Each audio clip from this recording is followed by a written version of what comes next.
नरक चतुर्दशी किती तारखेला किती वाजेला साजरी करायची आहे हे आपण बघणार आहोतच, पण त्याचबरोबर आपण आज हेही जाणून घेणार आहोत की नरक चतुर्दशी साजरी करण्यामागे काय महत्त्व हे कृष्णाने सांगितले आहे। खरं तर एकच अंशाचे दोन वेगवेगळे असलेले गुण यामध्ये सांगितले आहे। चला तर मग जाणून घेऊयात की का आपण साजरी करतो नरक चतुर्दशी।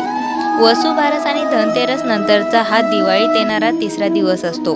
नरक चतुर्दशी म्हणजे नरकासूर नावाच्या माणसाच्या मरणाचा दिवस, अर्थात हा त्या माणसाच्या मरणाचा दिवस नसून त्याच्यातील असलेल्या वाईट वृत्ती, वाईट गोष्टी, वाईट वागणूक, वाईट कर्म यांचा मृत्यू दिवस आहे।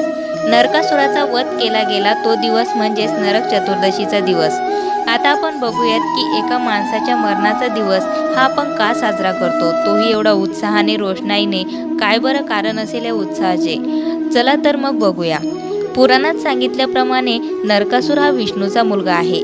त्याच्या जन्मापासूनच इतिहास हा चांगला होता, म्हणजे तो जन्मापासून एक चांगला व्यक्ती होता। परंतु काही काळानंतर त्याची एका मुरारी राक्षसाशी मैत्री झाली आणि ती खूप घट्ट मैत्री होती। ते जास्त वेळ सोबत घालवत असत, प्रत्येक काम सोबत करीत असत, पण यामुळे त्याच्यात राक्षसामधील वाईट गुण येऊ लागले। तो राक्षसांप्रमाणे वागू लागला, लोकांवर अन्याय करू लागला, ऋषी मुनींना त्रास देऊ लागला। त्या दोघांनी मिळून खूप युद्ध केलीत, त्यात खूप लोकांचे प्राणही गेले। अर्थात ते युद्ध चांगल्या गोष्टीसाठी नव्हते। त्याने ब्रह्मदेवाची आराधना, तप करून वरदान मिळवले होते की त्याचा मृत्यू हा देवांकडून होणार नाही, म्हणून तो युद्धामध्ये सुद्धा हरत नव्हता। त्याने आता सर्वसामान्य लोकांना त्रास द्यायला सुरुवात केली होती। त्याचा अपराजयाचा अहंकार खूप वाढला होता। त्याने आता स्त्रियांना सुद्धा त्रास द्यायला सुरुवात केली।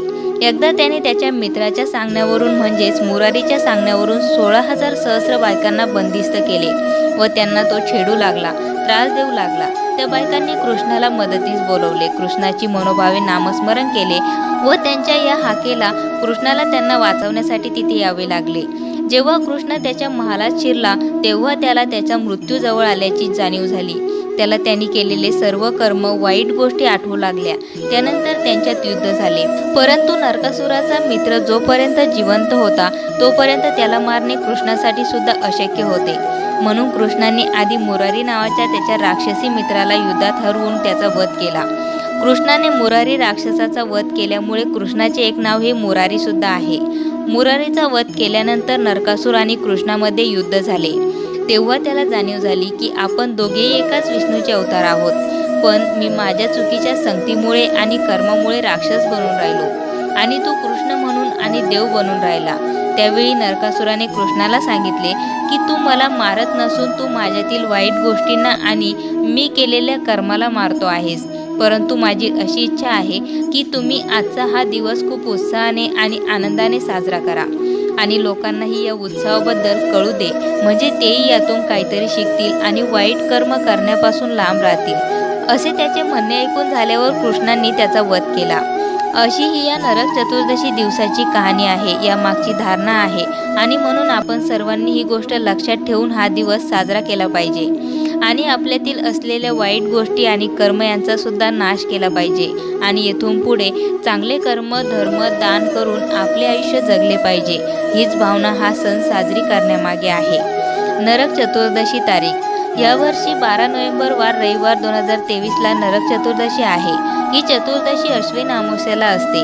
ही नरक चतुर्दशी 12 नोव्हेंबर 2023ला संध्याकाळी 6:03 सुरू होणार असून ती 13 नोव्हेंबर 2023ला सकाळी 5:27 संपणार आहे। या दिवशी संध्याकाळी 2:44 अमावस्या सुरू होऊन ती दुसऱ्या दिवशी संध्याकाळी म्हणजे 13 नोव्हेंबर 2023 वार सोमवारला 2:56 संपणार आहे। अशाच नवनवीन माहिती व्हिडिओसाठी मंगलम या चॅनलला सबस्क्राईब करून बेल आयकॉनला जरूर प्रेस करा।